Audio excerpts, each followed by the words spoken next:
Conseil de l'entente rénové au nom du renforcement de l'intégration, c'est l'un des défis de la plus ancienne organisation sous-régionale. Les chefs d'État des 5 pays membres du Conseil se sont retrouvés à Niamey, dans la capitale nigérienne, pour les travaux de la première session ordinaire de la conférence des chefs d'État du Conseil de l'entente. Le président du Faso y a pris part avec ses pairs et il a été convenu d'ériger la boucle ferroviaire entente.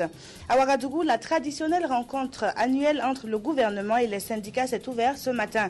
La vie chère et la question de l'impunité sont les points saillants de la plateforme des syndicats et de son côté, le chef du gouvernement a insisté sur le dialogue pour préserver la cohésion sociale. Nous écouterons dans cette édition un extrait de son discours.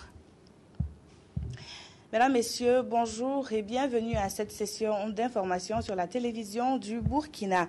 La création d'infrastructures routières et ferroviaires, la lutte contre le terrorisme et le renforcement des institutions démocratiques, ce sont là quelques grandes activités de relance du Conseil de l'entente. Les chefs d'État membres de la plus ancienne des organisations sous-régionales qui regroupent le Bénin, le Burkina Faso, la Côte d'Ivoire, le Niger et le Togo se sont retrouvés hier au bord du fleuve Niger à l'occasion du premier sommet ordinaire du Conseil. Nos envoyés spéciaux Alassane Azeo et Amadou Ardo Diko nous proposent ici un compte rendu.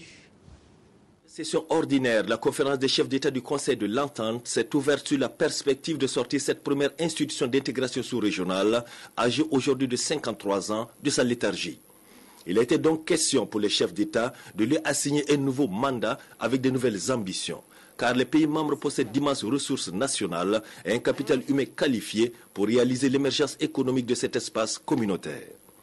Plus précisément, paraît évidente à tous la nécessité de mettre un accent particulier sur le développement des infrastructures pour exploiter l'immense potentiel de notre sous-région.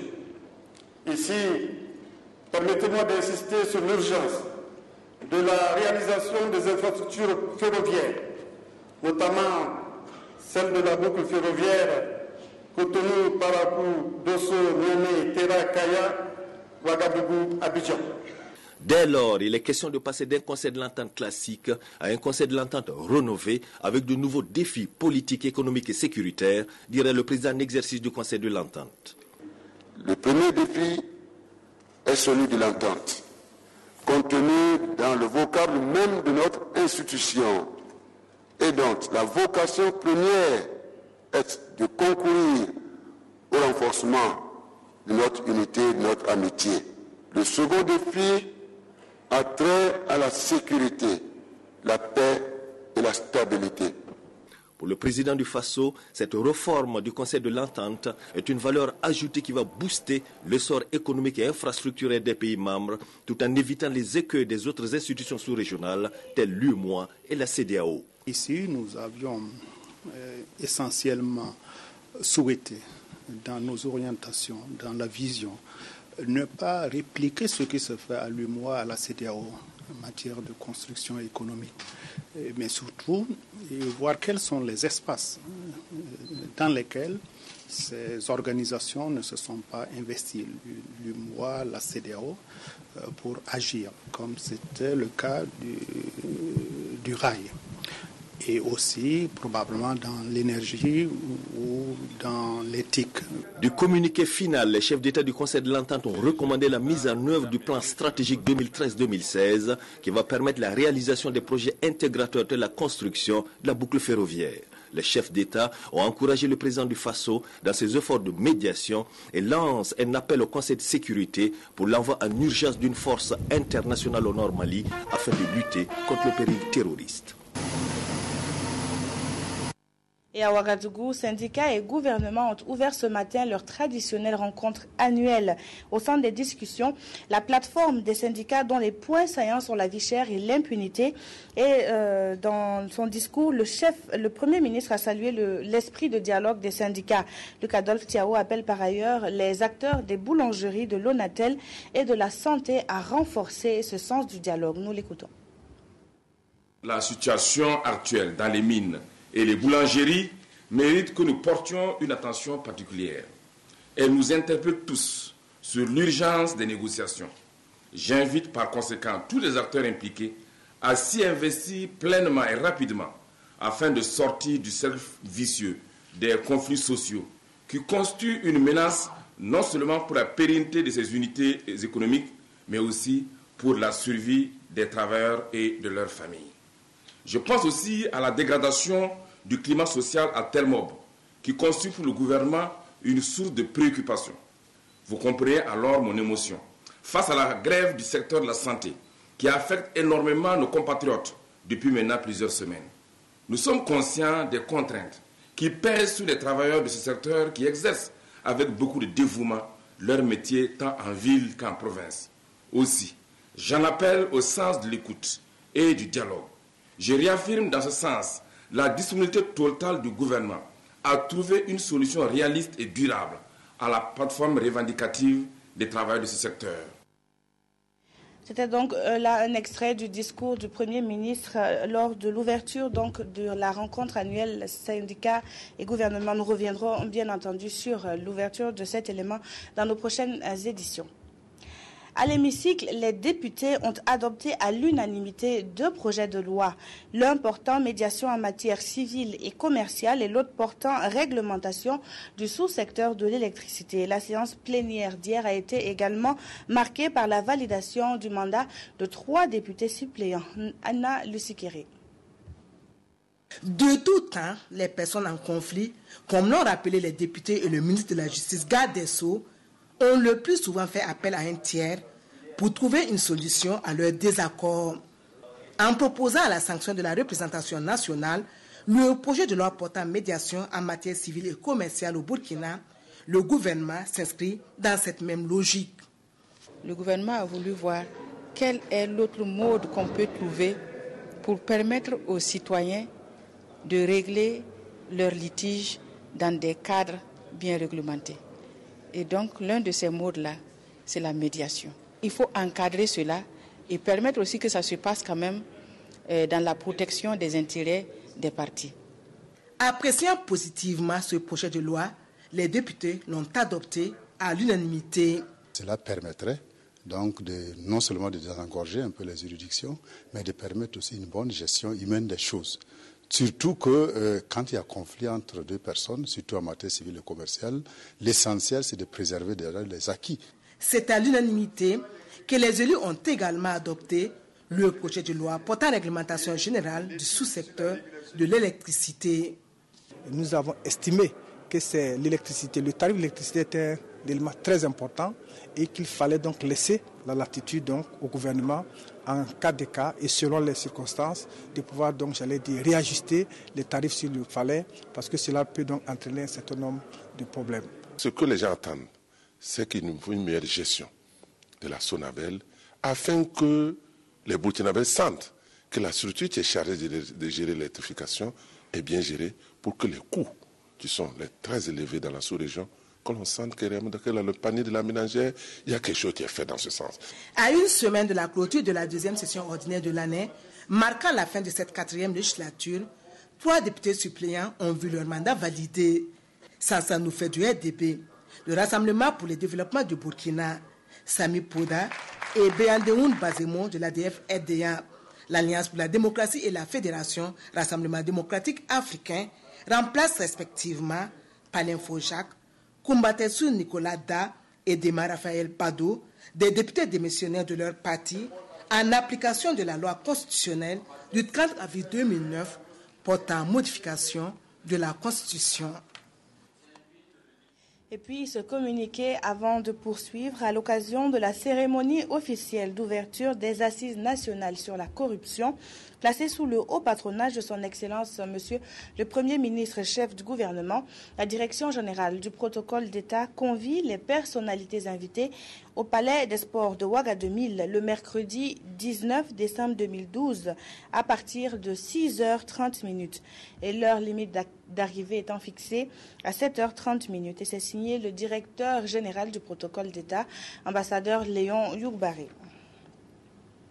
Ce qui nous permet de parler de donc, la tenue d'une assise à Ouagadougou de plusieurs acteurs de lutte contre la corruption qui mutualisent leurs actions. Une rencontre a été organisée à cet effet et le but étant de valider le mécanisme de suivi-évaluation de la politique nationale de lutte contre la corruption. Comment s'en donnent-ils les moyens? Estelle Judith Assogba, reportage. La corruption persiste encore au Burkina Faso malgré les différentes mesures de lutte qu'a engagé le gouvernement. Pour réduire de façon considérable, voire même éradiquer le phénomène qui entrave le développement, le gouvernement passe à la vitesse supérieure. Il veut mettre en place un nouveau mécanisme. Ce mécanisme consiste à avoir des données bien précises sur l'état de la corruption dans notre pays afin de prendre les mesures nécessaires pour la réduire, sinon l'éradiquer. Nous voulons avoir une mesure qui s'appuie sur des statistiques désagrégées. Ce mécanisme va permettre à l'autorité de contrôle d'État d'être renseignée sur l'évolution périodique du phénomène à travers des domaines ou secteurs d'activité.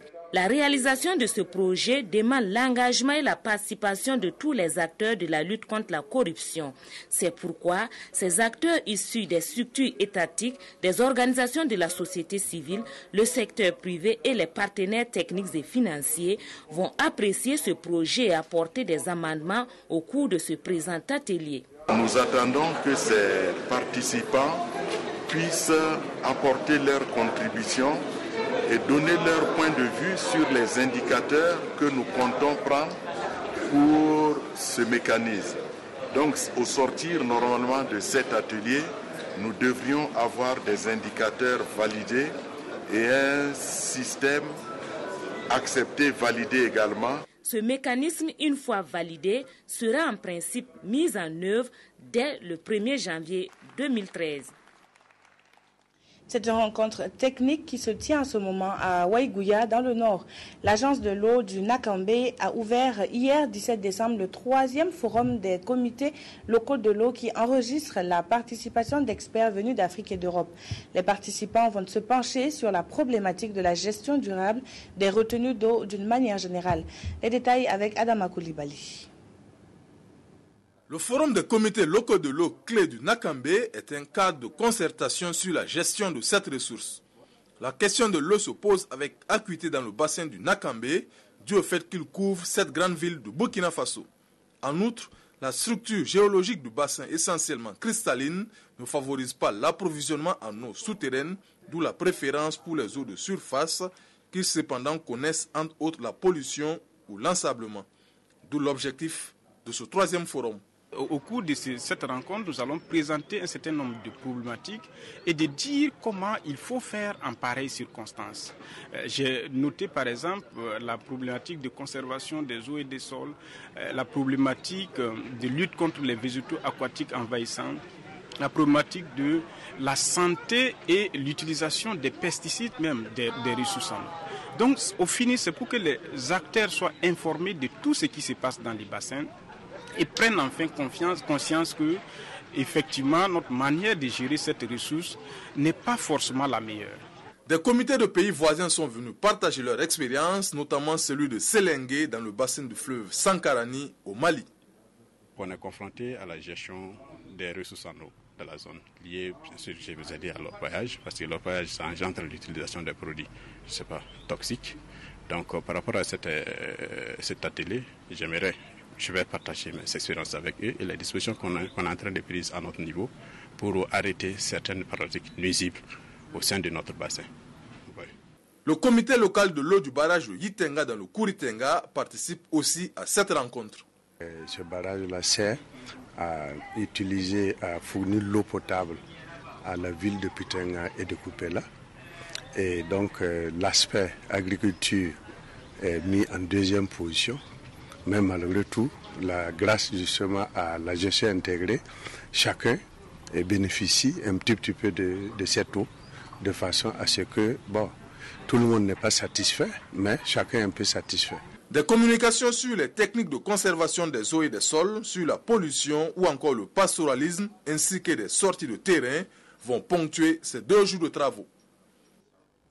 Programme FASO est l'appellation d'un projet de lutte contre l'insécurité alimentaire et la vulnérabilité des populations au Burkina.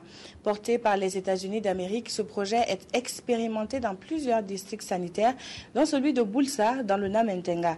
Le gouverneur de la région y a effectué une visite de terrain pour évaluer l'apport du programme aux bénéficiaires. Jean-Baptiste Ouedraogo. Le magasin de stockage de vivres destiné aux femmes enceintes et aux enfants, le bosquet et la cantine de l'école de Taparko, le bas-fond aménagé pour la riziculture dans le village de Bougou, un forage réhabilité au profit de l'école de Kwini, ce sont là quelques réalisations du projet Programme FASO visité par le gouverneur de la région du Centre-Nord. Cette sortie de terrain a pour but de montrer la pertinence des interventions du programme financé par le peuple américain à travers l'USAID. Dans cette localité, il est exécuté par l'Organisation catholique pour le développement et la solidarité, OCADES. L'intervention est basée sur une étude préalable qui a été faite dans la zone, qui s'est avérée être une zone vraiment où l'insécurité alimentaire est très criarde par rapport au Burkina. Donc, nous avons monté le dossier du programme qui a été accepté par le gouvernement américain.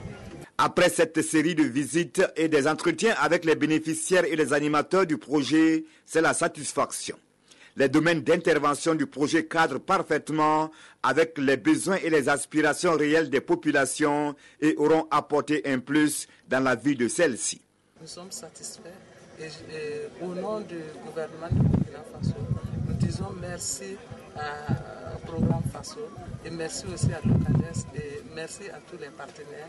Et nous encourageons aussi les populations à entretenir ce bien précieux qu'elles ont eu. Le projet est exécuté dans 3 régions sanitaires depuis 2010 et à ce jour, il aura permis de toucher des milliers de bénéficiaires dans ces secteurs d'intervention, à savoir l'agriculture, la santé-nutrition et la gouvernance locale.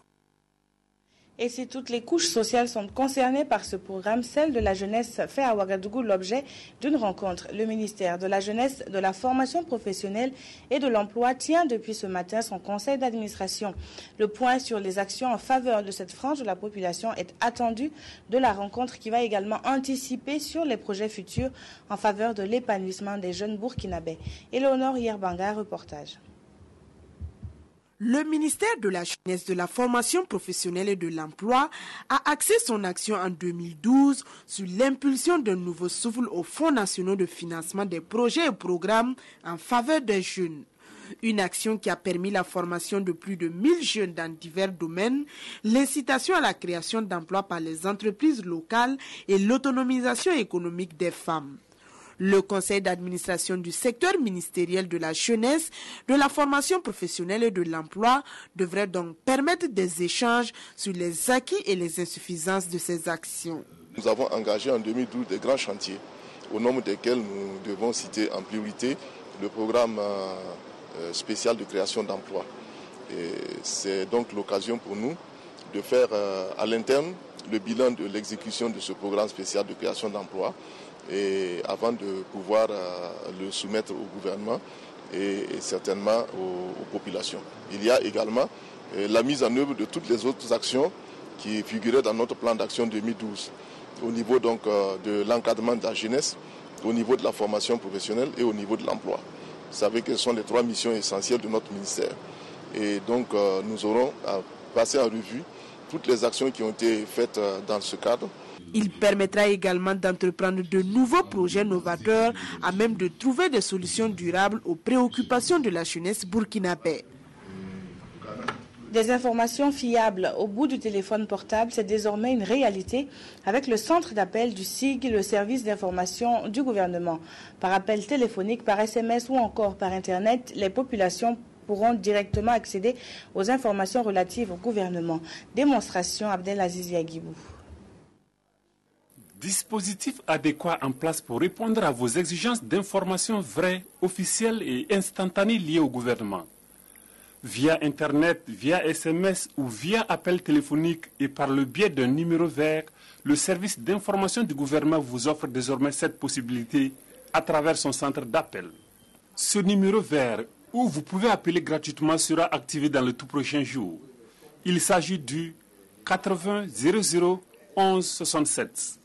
Aujourd'hui, nous avons envisagé le lancement d'une campagne d'information autour de notre centre d'appel.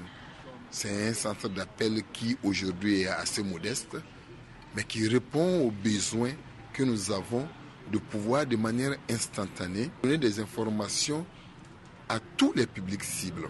Et nous pensons qu'avec un tel outil, nous allons barrer la route justement à tout ce qui est rumeurs désordonnées, rumeurs inutiles ou rumeurs circuler en mauvaise fin pour pouvoir paniquer inutilement les populations. Par ces équipements, le service d'information du gouvernement pourrait aussi véhiculer des données importantes vers les publics cibles où qu'ils se situent. Pour recevoir justement ces informations, nous avons ces 4 téléconseillers qui sont là et qui sont à leur disposition 24 heures sur 24. Nous voudrions aussi informer les gens. Et c'est par justement ce dispositif SMS et email que nous avons, qui va nous permettre aussi de donner aussi nos informations ou en réaction souvent ou peut-être en information aux populations. Et le ministre Traoré d'appeler toutes les composantes socio-professionnelles à adhérer à cette démarche qui vise davantage à mettre le citoyen au cœur du processus de gouvernance démocratique. Un nouveau pas pour la communication sur le plan national qui témoigne donc des efforts fournis par les hommes et femmes de médias. Des efforts salués par le maire sortant de la ville de Ouagadougou à travers une soirée d'hommage à la presse. Simon Compaoré l'a rappelé, pendant 17 ans, la municipalité et la presse ont cheminé ensemble sur les chantiers de développement de la